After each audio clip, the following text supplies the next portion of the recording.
жел, от, су, жер.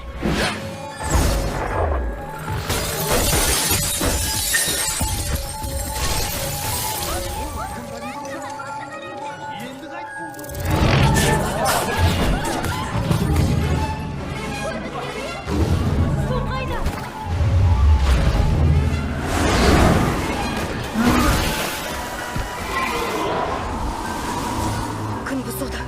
От жоқ, су жоқ. Ендігісі жер. Бұл жерден кету керек.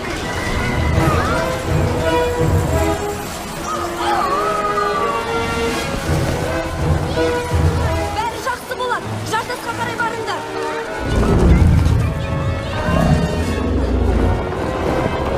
Ойбай, мен ішіп барам! Мен садым!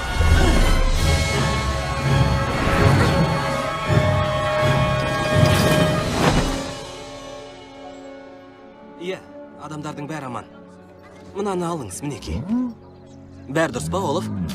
Иә, мұның атын апатты жағдайда қорықпай қиындыққа төтеп беру деп атаймыз. Тоқта, дұрыстап түсіндірші. Сен ол тылсым дауысты естігеніңді менен жасырдың ба? Сені уайымдатқым келмейді. Сонда бір-бірімізден ештеңе жасырмаймыз дегеніміз қайда?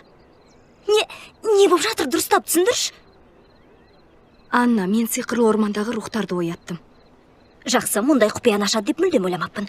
Тоқта, сиқырлы орман дейсің бе? Әлгі әкем айтқан орман ба? Иә. Оларды неге ояттың? Әлгі дауыс үшін. Әрине мені ессіздерсің. Бірақ мен сенімдімін, ол дауысы иесі зұлым емес. Қалайша зұлым емес? Патшалығымызды көрдің бе? Білем. Мұны менің құдіретім ғана сезеді. Мен сезе алам.